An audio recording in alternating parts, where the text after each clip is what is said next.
우리 아침도 이어서 성화의 목표 말씀을 우리 조금 마저 하겠습니다. 우리 로마서 8장 다시 한번 로마서 8장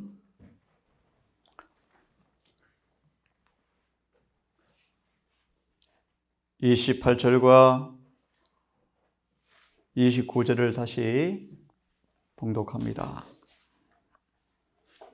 우리가 알거니와 하나님을 사랑하는 자들 곧 그분의 뜻에 따라 목적에 따라 부르심을 받은 모든 자들에게 모든 것이 협력하여 선을 이루느니라 라고 말씀하십니다. 그분의 목적에 따라서 우리를 부르셨다. 특별히 본문의 말씀에서 그분의 목적, 그분의 뜻이 무엇이었습니까? 참고로 사일전 4장 3절을 보시면 분명하죠. 우리의 성화이다. 거룩합니다. 주제에 맞춰 말씀을 드리면 29절의 말씀. 그분께서 미리 아신 자들을 예정하사 자신의 아들의 형상과 같은 모습이 되게 하셨다. 성화의 목표는 예수님처럼 되는 것입니다. 아들의 형상과 같이 모습이 되게 하셨나니 이것은 그분이 많은 형제 가운데 처음 난 자 맏아들이 되게 하려 하심이라. 그래서 히브리 2장 11절은 이어서 연결되는 구절이죠. 거룩하게 하시는 자와 거룩하게 함을 입은 사람들이 다 하나에서 난지라. 그러므로 형제라 부르기를 부끄러워하지 아니하시더라. 그래서 히브리 10장에 보면 하나님께서 하늘의 교회 선포하시죠. 이들은 내 자녀들입니다. 형제들입니다. 교회에 선포하시죠. 히브리 10장입니다. 그죠? 한 구절을 더 보면서 이 아침 우리 생각해 보겠습니다. 우리 잘 아시는 말씀을 다시 펴면서 고린도후서 3장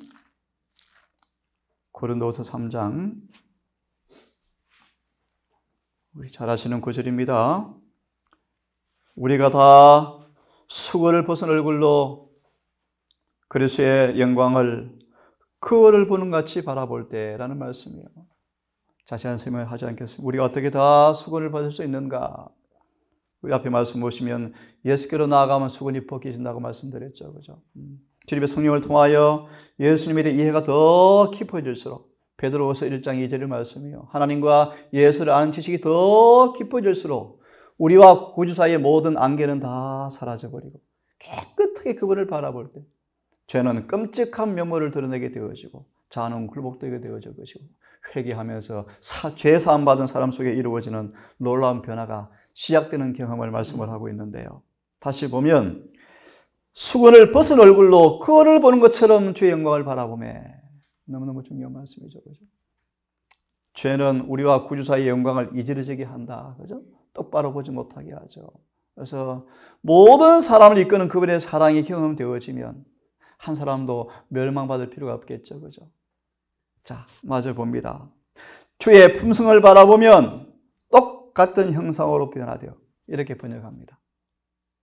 똑같은 형상으로 변화되어서 영광에서 영광에 이르니 이것은 주의 신 성령으로 말미암음이라. 이 구절의 주석을 다시 한번 우리 복습을 좀 해보기 바랍니다.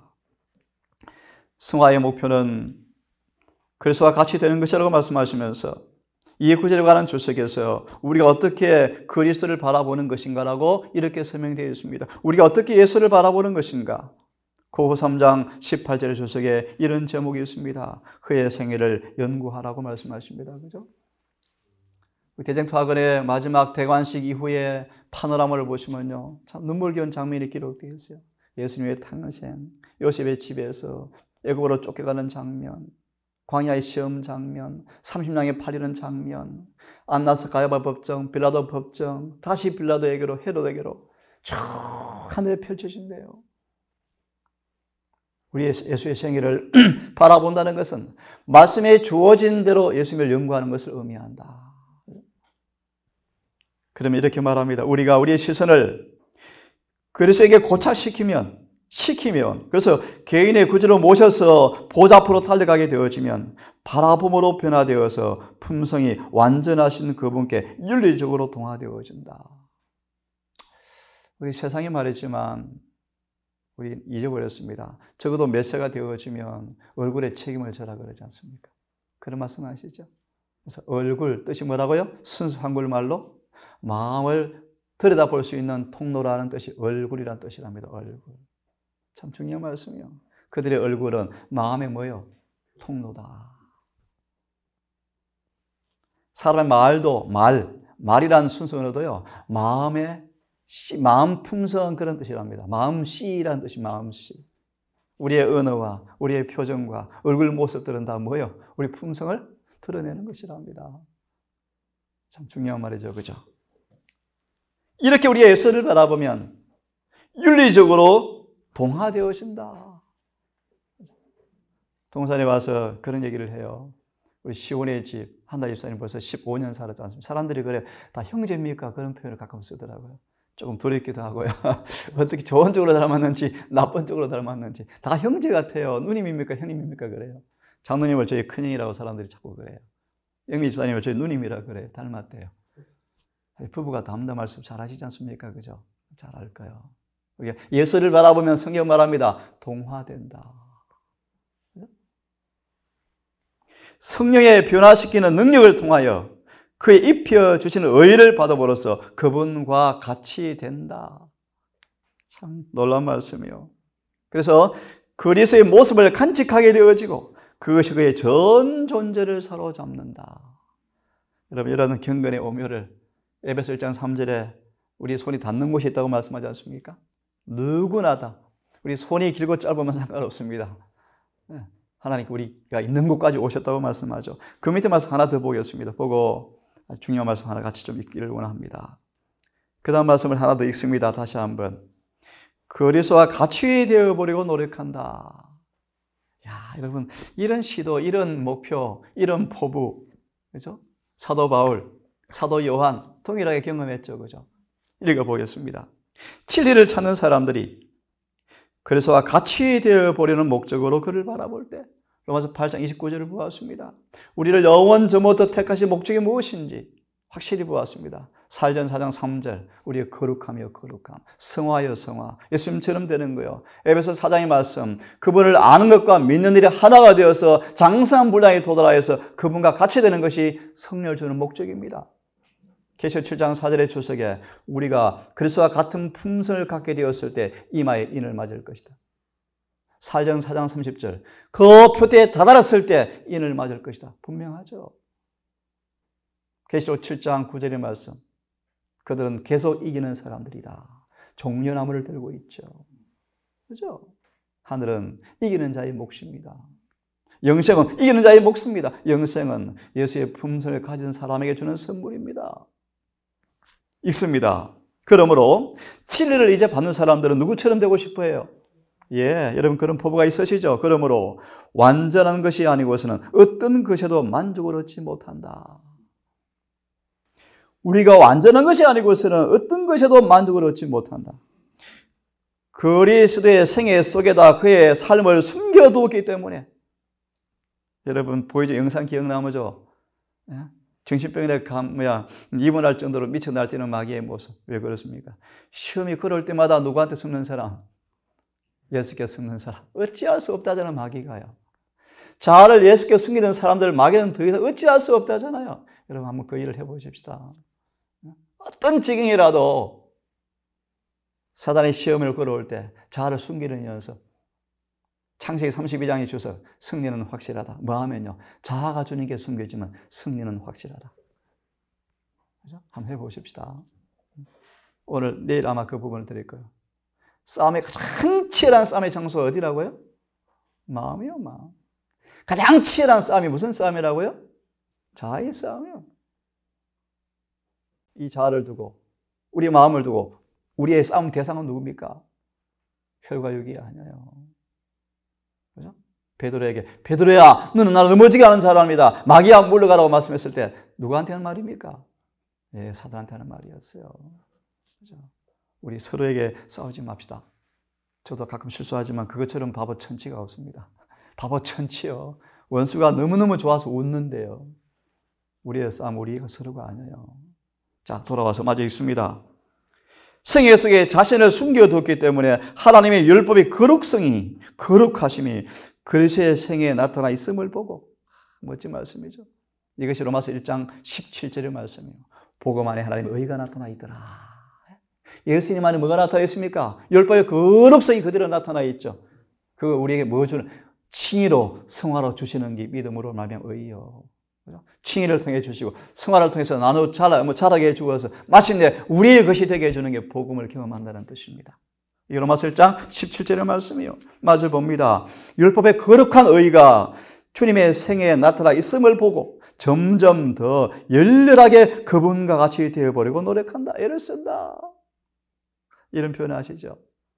베드로 요한이 있었는데 예수를 만났는데 한 사람은 전도하러 가는데 나쁜 게 정말 좋은 일이에요. 해야죠. 반드시 해야죠. 요한은 뭐 하고 있었답니까? 더 예수님 말씀 더 듣고 싶어서 앉아 있었대요. 그런 표현도 있죠. 그죠? 다 필요해요. 다 필요하지만 그런 응급도 연신에 있습니다. 다시 말하면 요한의 온 갈망이 뭡니까? 예수님을 닮고 싶은 거였습니다. 그래서 요한이 가장 나중까지 전도했죠. 그렇죠. 가장 나중까지 전도했죠. 다 죽었는데, 그죠? 그래서 예레신의 말씀 보시면 가장 나이 많은 사람들을 가장 유용하게 쓸 수 있는 인물이 바로 실물 교원이 요한이었죠. 그 비결이 뭡니까? 예수님을 가장 많이 닮았습니다. 그죠? 그래서 계시록을 주어서 계시록. 이 지상의 교회 가운데 계시록 받은 교회가 어디 교회밖에 없습니까? 재림교회밖에 없죠. 그 말의 의미는 무엇입니까? 가장 높은 표시를 요구하는 것입니다, 여러분. 14만 4천은 마지막 이 장소가 재림교회 아니겠습니까, 여러분? 놀라운 교회입니다. 자, 마저 봅니다. 그래서요, 언젠가는 한바탕 전쟁이 있을 것이다. 여러분, 전쟁이 있으시죠? 왜냐하면 유혹자는 자기 부하 가운데 한 사람을 잃어버리고 있음을 알기 때문이다. 이해하시겠죠? 어떤 싸움은 사단이 직접 사용하기 위하여 강화시켜온 속성들과 싸워야 한다. 무슨 뜻인지 아시죠? 히브리 12장 1절의 말씀이요. 얽매기 쉬운 죄, 모든 무거운 것과 습관과 버릇으로 생긴 아주 고착된 죄들. 예를 들어서 우리 여러분 술 먹는 거 시험 받는 사람 아무도 없잖아요. 뭐 시험 끌어도 안 되잖아요. 오징어 시험 끌어도 안 되잖아요. 간식 시험 끌이 좀 됩니까? 별로 안 되죠. 근데요, 어떤 싸움은요, 너무너무 힘든 싸움. 그 뭡니까? 특별한 결함들, 특별한 결점들, 연약함들이 각각 있죠. 이거와 싸울 때 사단이 그것만 집중만 하는 거예요. 공격하는 거예요. 제가 옛날에 들은 얘기입니다. 권투 선수들이 복부를 자꾸 친대요. 그럼 뭘 잃어버린답니까? 정신을 잃어버린대요. 한국에 약점을 공격하잖아요.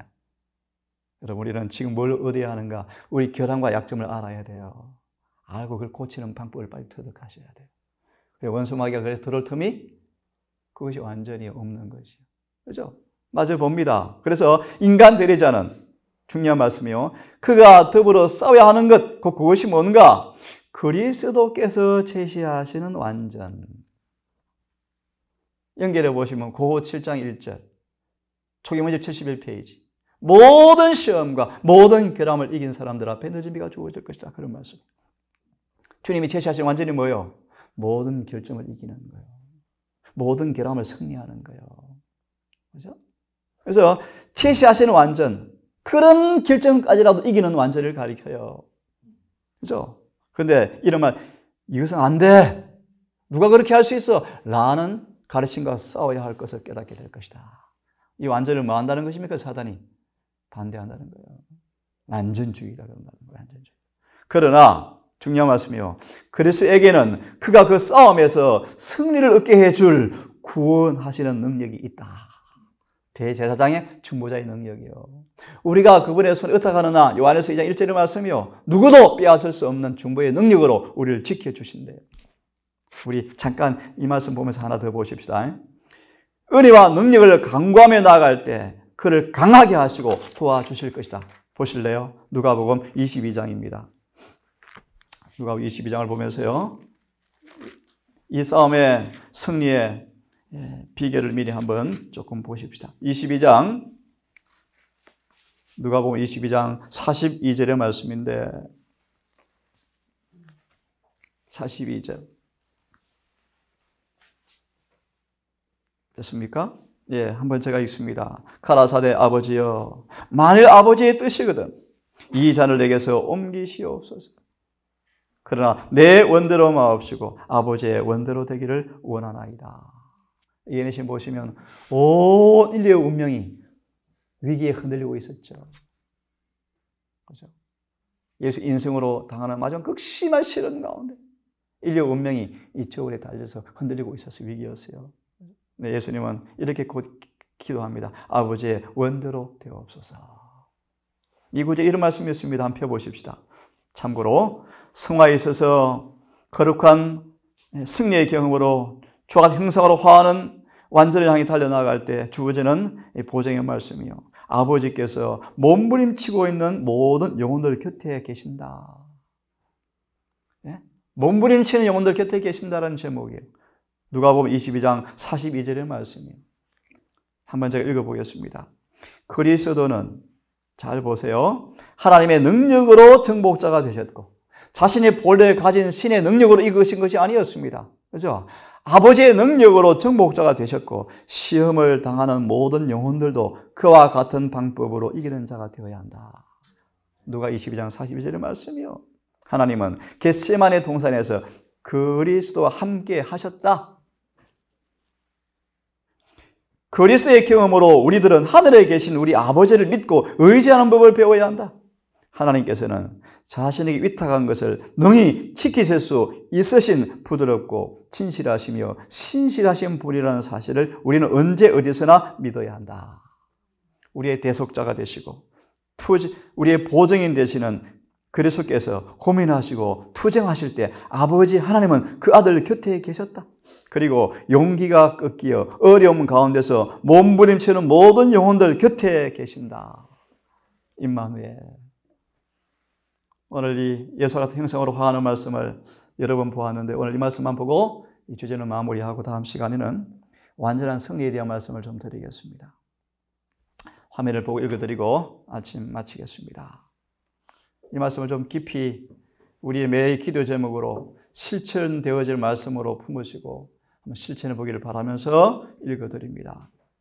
하나님께서는 그대가 사랑스러운 그리스도인이 될 수 있도록 그대가 하나님으로 하여금 그대를 사용하시도록 하게 되기를 원하십니다. 선천적, 후천적 품성의 특성들을 전정하시는 칼 아래 가져와지기를 원하십니다. 요한복음 15장 말씀이죠. 붙은 가지는 더 열매를 맺게 하려 하여 뭐요? 전정하죠. 전정. 가지를 치죠. 요셉처럼 자기도 모르게 요셉이 뭐가 자랐답니까? 남을 강하게 하는 어떤 자고심이 생겼대요. 늘 아빠한테 뭐 받으니까요? 사랑받으니까요. 그 기질을 잘라버려야 율법의 보관자가 되겠죠. 그래서 하나님께서 그를 전정하는 칼 아래로 가져가기 위해서 형들의 악한 감정을 이용하여 구덩이에 빠쳐서 애국에 팔려가게 하고 종살이하게 하고 다 뭡니까? 하나님의 칼이요. 칼. 저도 엄청 그런 거 많이 했습니다. 이 자부심, 이 자아 깨려고요. 끊임없이 때때로 그만하고 싶다는 생각도 들 정도로 때때로 시험이 와요. 하지만 전정하시는 칼을 왜 주님께 들이대십니까? 열매를 많이 맺게 하려고요. 그런데 야곱처럼 싸우는 대상을 빨리 직감하고 하면 될 텐데 잘 모르잖아요. 그죠? 자, 보실래요? 그대가 예수님의 영을 붙들고 그리스도와 같은 품성의 특질을 품도록 하기 위해서 확고하게 예수님을 바라보아라. 그래서 다시 한번 당부합니다, 여러분. 매사에 어떤 일에도 우리의 목표를 딱 가지시고 시험에 대하기를 간절히 바랍니다. 그도 말합니다. 우리의 싸움은요, 혈과육이 아니라는 거예요. 근데 끝까지 한번 저 사람 꺾어보겠다. 바보 같은 짓이요. 바보 같은 짓이요. 마귀가 하는 놀이기에 불과한 거예요. 저도 100% 하기를 못하지만 여러 번 얘기합니까? 구원 외에는 다 그냥 지주자. 구원 문제 아니면 다 양보해버리자. 무시하건 뭐하건 그 양보해버리는 거예요. 우리 품성을 더럽히지 않은 그 일에 우리가 스스로 청지기가 되셔야 돼요. 그분과 동력하셔야 돼요. 자아가 그분께 숨겨지면 기억이 납니다. 무시에는 쾌념치 않을 것이며 산상부벌의 말씀이요. 온유한 자의 특성이요. 능력에도 기머리가 될 것이고요. 비난에도 뭐예요? 소경이 될 것이고요. 오늘 우리 주님 안에서 자아가 감추어지는 비결을 배우기를 바랍니다. 그때 그대와 더불어 관련을 가지는 모든 사람들은 정말 보십시오. 그대가 그리스도에게서 겸손과 애정과 친절과 동정을 배웠다는 것을 인식하게 될 것이다. 야, 동산에 가서 사니까 진리는 머리가 무거워지는데 행동은 삐뚤어지더라. 그러면 큰일 나겠죠. 그죠? 야, 어떻게 저게 다 부드러울까? 다 온유할까? 저렇게 이타적일까? 우리 그런 동산 만듭시다. 그런 꿈 만듭시다. 그대가 사랑스럽고 또한 사랑할 만한 정신을 소유하기까지는 만족한 마음으로 결코 쉬지 말라. 누가 이 장의 말씀 잘 아시죠? 그거는 사랑과 천사 앞에 사랑스러워 가시더라. 그죠? 함께 부모와 내려가서 한 가지로 내려가서 30년간을 뭐 합니까, 예수님이? 내일 끼니를 위해서, 가족의 생계를 위해서 그분이 창조해 주신 그분께서 돌아 빵대라면 끝날 텐데요. 하루 종일 목숫간 일하시고 돈 받아가지고 쌀 사가지고 먹는 일을 하셨대요. 참 놀라운 일이에요. 그죠? 놀라운 일이에요. 여러분, 다시 말합니다. 우리의 품성이 그분의 품성 소유하기까지 만족한 마음으로 쉬지 말고 뭐 하라는 것입니까? 기도하라. 보시려 그대의 말은 마음의 선한 보물에서 나와서 너무 중요해요, 여러분. 우리의 말씨, 우리의 말투가 어디서 나오는, 우리 말이 어디서 나오죠? 마음에서 나와요, 마음에서 나와요. 그대 주의 모든 사람들을 돕고 축복하고 그들을 인도하는데 힘을 줄 수가 있다. 저도 아직 많이 못하지만 특별히 설교하는 사람으로서 부담스럽습니다. 예수의 음성이 뭐 같았답니까? 음악 소리 같았답니까? 참 아름다웠대요. 그래서 목사들은 음성을 훈련을 하래요. 저도 복식호흡을 좀 해야 되는데 잘 안 됩니다. 우리가 심는 씨들은 양선과 인내와 친절과 사랑 가운데서 수확을 낼 수도 있고, 그렇지 않으면 그 정반대가 될 수도 있다. 많은 사람들의 마음이 부드럽게 녹아질 필요가 있다. 원칙에 확고하며, 잘 보세요. 원칙이 확고하셔야 돼요. 맞아요. 하지만 하나님께 참되고 품성주의 그칠거나 옳지 못한 면을 하나라도 나타내지 않게 하라. 중요하죠? 네, 중요해요. 원칙처럼 중요한 거 목숨이 생명이. 하지만 그것도 어떻게 하라? 예수의 품성을 하라는 것입니다. 그렇죠? 하나님께서 그대가 퍼티 덩어리와 같은 성질을 나타냄으로써 멸시를 초래하기를 원치 않으시고, 특별히 예후 우상을 다 타파하고 사람들을 하나님께 돌아오게 했던 1인자였지만 그 자신이 구원을 못 받잖아요. 왜요? 그 자신이 성질머리가 예수님처럼 되지 못했대요. 원칙에 바위처럼 견고하되 따라하십시오. 건전한 원숙함에 이르게 되기를 원하신다. 멋진 말씀이죠. 그렇죠? 예수님처럼 원칙의 철저한 분이 어디 계셨습니까? 한 번도 원칙에 어긋난 적이 없지만 그만큼 부드러운 분이 어디 있습니까? 주님처럼 은혜와 진리로서 충만하라. 예수님께서는 부패와 더러움이 없었고 오히려 그의 생애에는 온유와 겸손과 자비와 동정과 사랑이 섞여 있었다. 이런 목표가 이런 멋집니까? 우리 요한처럼 탐복할 만합니까? 바울처럼 모든 걸 다 쓰레기로 버려버리고 이 일에 올인하십니까, 여러분? 가장 가난한 자들까지라도 그를 접근하게 두려워하지 않았다. 모든 그리스도인들은 그리스도처럼 되기를 힘써야 한다. 품성의 거룩함과 명랑함에 있어서 그는 우리의 모범이시다. 우리는 그리스도인이 되는 것이 무엇을 의미하는지를 그리스도로부터 배워야 한다. 우리는 주님께로부터 견고함과 공의와 결백과 기품 등이 무하의 공손함과 친절한 동정심과 어떻게 결합되어 있는지를 배워야 한다. 이런 예수님의 생애를 자꾸 연구하라는 것입니다. 마지막 읽고 끝내겠습니다. 이와 같이 하여 품성은 사랑스럽고 매력적인 것이 된다. 신성의 아름다움을 조소하는 자를 무력하게 만들어버린다. 누구를 통해서요? 여러분 삶 속에 성화가 나타날 때 조소하는 마귀가 부끄러워서 물러가리라. 이래서 2장의 끝절의 말씀. 오늘 우리 삶의 목표가 확실합니까? 예수님처럼 되는 그 일에 오늘도 믿음의 선한 싸움을 싸우기를 간절히 바랍니다. 기도하십시다.